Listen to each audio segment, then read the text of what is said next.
और चलिए आगे बढ़ते हुए आपको एक और बड़ी खबर बता दें। कनाडा में गैंगस्टर सुक्खा की हत्या, खालिस्तानियों का मददगार था सुक्खा। दुने के अज्ञात हमलावरों ने गोली मारकर कनाडा में गैंगस्टर सुक्खा की हत्या कर दी है।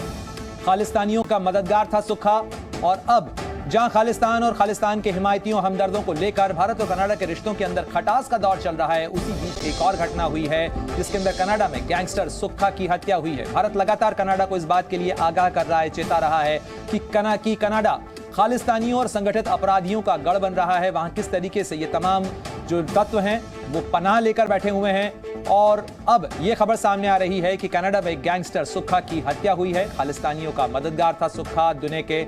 और सुखदूल सिंह सुक्खा डुनिके, इसके पिताजी का नाम, इसका नाम सुखदूल सिंह है, पिताजी का नाम नायब सिंह है।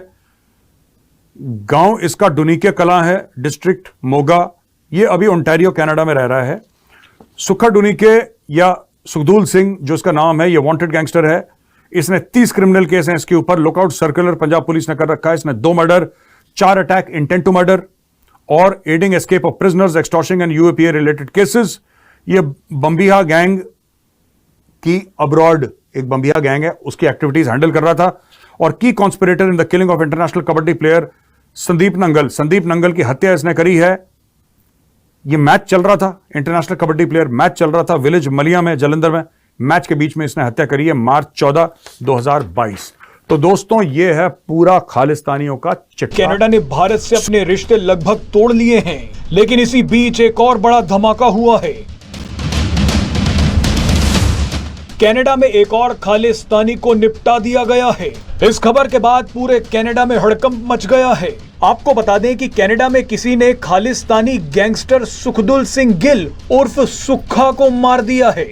सुक्खा पंजाब से साल 2017 में जाली पासपोर्ट तैयार करवाकर कनाडा पहुंच गया था, ठीक वैसे ही जैसे हरदीप सिंह निज्जर कनाडा पहुंचा था। लेकिन खालिस्तानी गैंगस्टर सुक्खा का वही हाल हुआ है जो हरदीप सिंह निज्जर का हुआ था। रिपोर्ट्स में बताया जा रहा है कि सुक्खा को कनाडा के विनिपेग में गोलियां मारी गई हैं। खालिस्तानी गैंगस्टर सुक्खा की मौके पर ही मौत हो गई है। मजे की बात देखिए कि सुक्खा दुने का उन 43 आतंकियों और गैंगस्टरों की सूची में शामिल था जिस सूची को भारत की नेशनल इन्वेस्टिगेशन एजेंसी यानी एनआईए ने कल ही जारी किया था। यानी एनआईए ने जैसे ही खालिस्तानी आतंकियों की सूची जारी की, उसके तुरंत बाद पहला विकेट गिर भी गया। आपको बता दें कि सुक्खा की मौत के बाद कनाडा में बैठे हर एक खालिस्तानी के पैरों के नीचे से जमीन खिसक गई है। खालिस्तानियों ने कल ही कनाडा में रह रहे हिंदुओं को मारने की धमकी दी थी, लेकिन आज किसी ने खालिस्तानी गैंगस्टर सुक्खा को ही मार दिया। Now, these killings are due to inter-gang rivalry between the groups that we mentioned.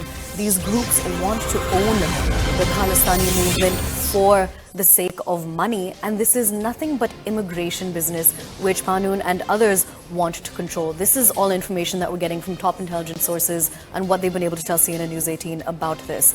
Now, they hire local gangsters to kill these people because their utility is over, and another fear is that they will disclose everything that they have done in India on behalf of these gangsters. We're crossing over to CNN News 18, Siddhant Mishra, to get us more on this. Siddhant, tell us more about the killing that's taking place due to the inter-gang rivalry.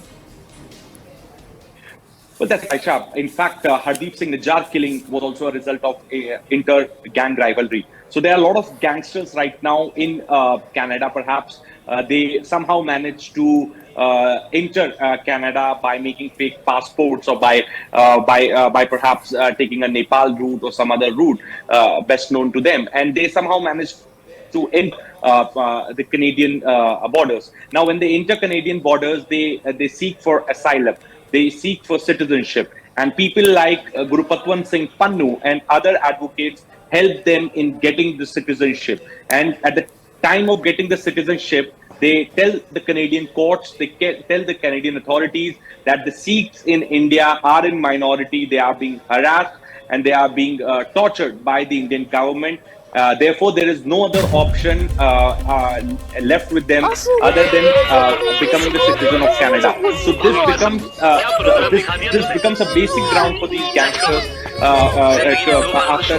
after entering Canada to get citizenship or to get some sort of an asylum. There are